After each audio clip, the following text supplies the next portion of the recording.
Du fragst dich sicher, wo ist Gott? Wo hat sich Gott versteckt? Wenn es einen Gott gibt, warum sieht man ihn nicht? Warum kommuniziert er nicht mit uns? Warum ist er nicht da? Und ich bin mir sicher, dass diese Frage sehr viele Menschen haben. Und ich hatte neulich eine Seelenreise in eine andere Dimension. Und in dieser Seelenreise habe ich etwas sehr, sehr Atemberaubendes erleben dürfen. Und das, was ich dort erlebt habe, demonstriert und zeigt, warum sich Gott nicht zeigt. Deswegen lass dich überraschen, was dich jetzt erwartet in diesem Video. Ja? Ich nehme meine Traumerinnerung. Ich mache übrigens immer meine Traumerinnerung im Handy, beziehungsweise ich schreibe es händisch, aber als erstes schreibe ich es ins Handy rein, in Notizen und entweder ich spreche es dort ab oder ich schreibe Stichwörter und das führt in der Regel dazu, dass die Erfahrung, dass ich mir dann vorm Schlafengehen alles nochmal durchlesen kann und nur ein paar Stichwörter lesen kann und auf einmal kommt die ganze Erinnerung wieder ins Bewusstsein und dadurch kann ich viel öfter und viel besser solche Sachen erleben, weil ich diese totale Erinnerung der letzten 3 Monate in meinem aktuellen Bewusstsein habe. Ja. Also, die Seelenreise fing an mit, zumindest meine Mitschrift, mit nichts. Stille, plötzliche Gewahrwerdung. Etwas als Kontrast zum Nichts. Bewusst und unbewusst als Polarität. Anfang der Architektur der simplen Geometrien des Universums. Also es war so dieses Nichts und aus diesem Nichts entstand plötzlich 2 Linien. Etwas, was da war und was nicht da war.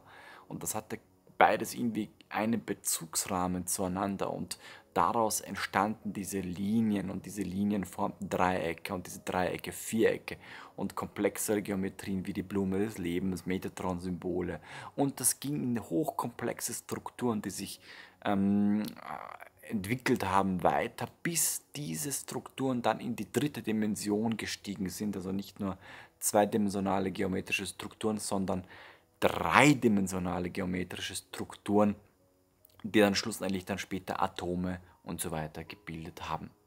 Und dies war der Anfang der Architektur der simplen geometrischen Muster bis zur Architektur des Universums, der Räume, der Menschen. Dann ging Gott in den Körper und lebte unter den Menschen.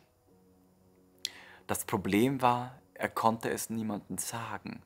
Sie haben ihn immer wieder verstoßen und auch ihn waren ans Kreuz genagelt, als er es verkündete. Ja. Und damit will gesagt werden, dass wenn jemand zu dir kommt oder in die Öffentlichkeit geht und sagt, hey, ich bin Gott, dann wird er ausgelacht, ausgebuht und so weiter. Ist ja verständlich, weil wenn er das aus dem Ego heraus meint, dann wird das in der Regel passieren.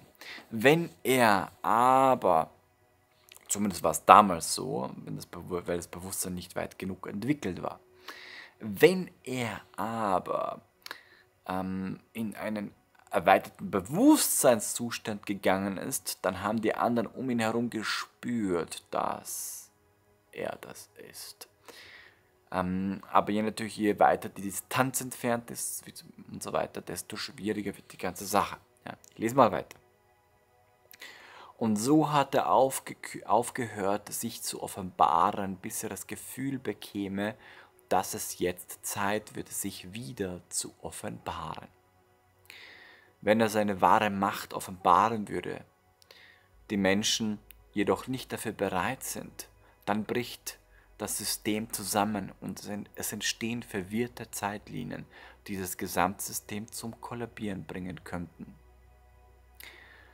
Und das macht auch Sinn, was da steht, was ich sozusagen aufgeschrieben habe nach der Erfahrung, denn wenn er das tut, also wenn er sich offenbart und die Menschen nicht dafür bereit sind, entstehen bei vielen Menschen Weltbildzusammenbrüche und die führen zu Psychosen. Psychosen sind führen zu komischen, verwirrten Gedanken, führen zu verwirrten Handlungen und das führt dann zu Zeitlinien, die sehr verwirrend sind, wie es hier auch steht.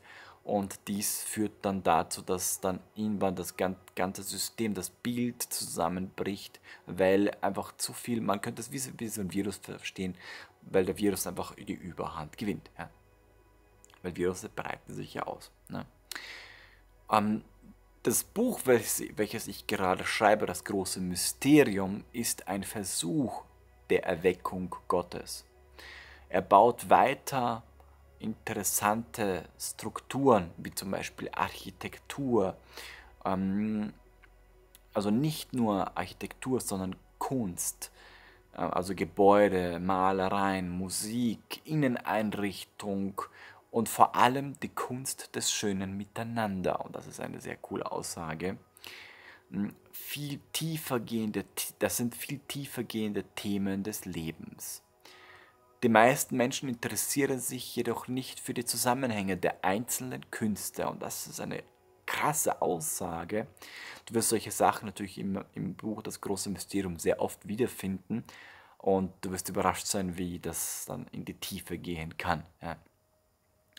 Zum Beispiel die Verbindung zwischen Motorrädern und Angstbewältigung und der Verbindung zum Kontrollverlust und Kontrollgewinn und das Gefühl der Freiheit dahinter.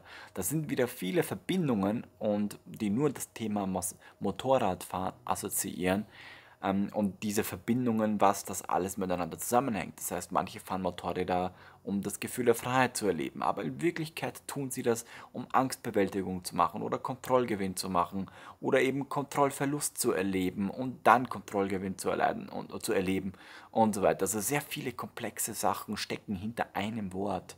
Sehr interessante Aussage. Ja.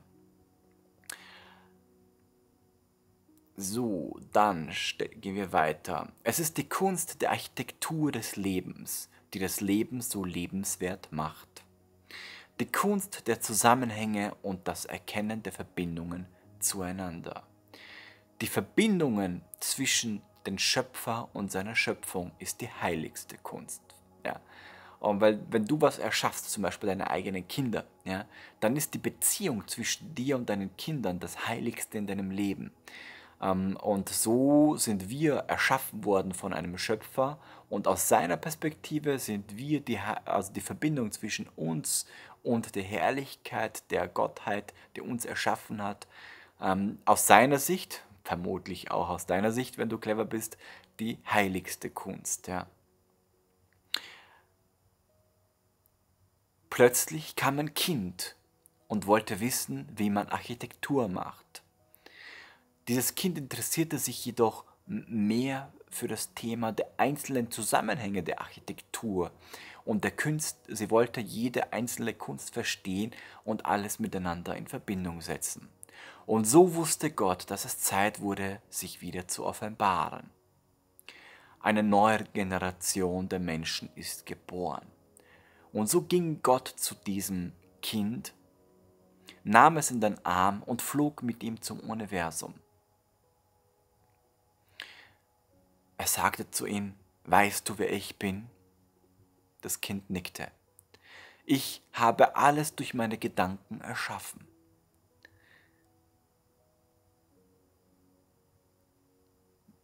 Siehst du die Schönheit des Universums, die Schönheit der Lebewesen, die Schönheit der Planeten?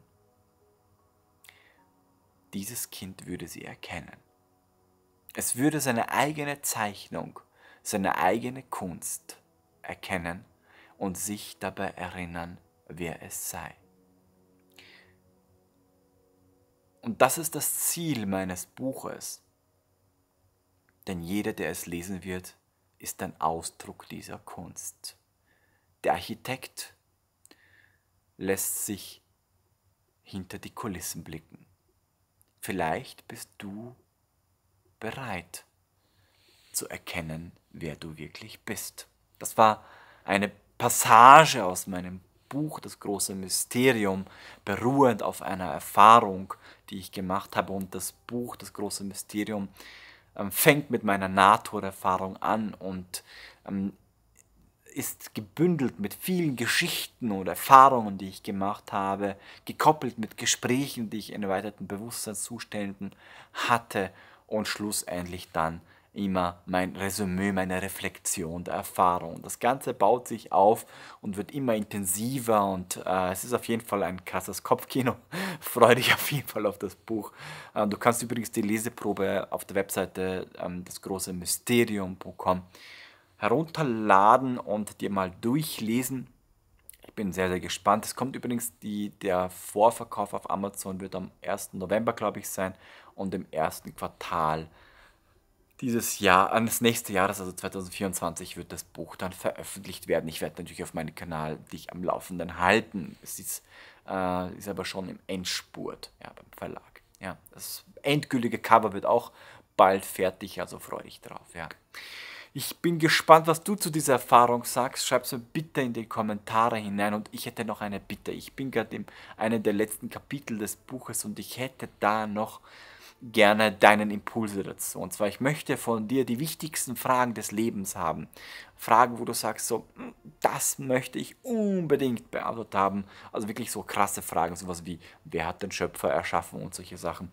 Das möchte ich gerne von dir unten gestellt bekommen haben und ich werde die besten Fragen versuchen im Buch, in eine der letzten Kapitel dann hinein, dort noch zu fragen und Antworten zu bekommen. Und vielleicht liest du sozusagen dann deine eigene Frage in meinem Buch. Ja. Ich wünsche dir alles, alles Gute. Vielen lieben Dank, dass du das Video bisher gesehen hast. Und vielen Dank fürs Liken, fürs Kommentieren, für deine Fragen. Und ich freue mich sehr, dich im nächsten Video wieder zu sehen. Es wird übrigens sehr spannend. Ich werde auch bald eine andere, bevor wir abschließen, Erfahrungsbericht teilen, wo es um das Thema Zeitreisen geht. Das wird, glaube ich, so am Ende August veröffentlicht werden. Freue dich auf jeden Fall auf dieses Video. Es wird sehr, sehr intensiv werden. Ja. Also, bis bald. Tschüss.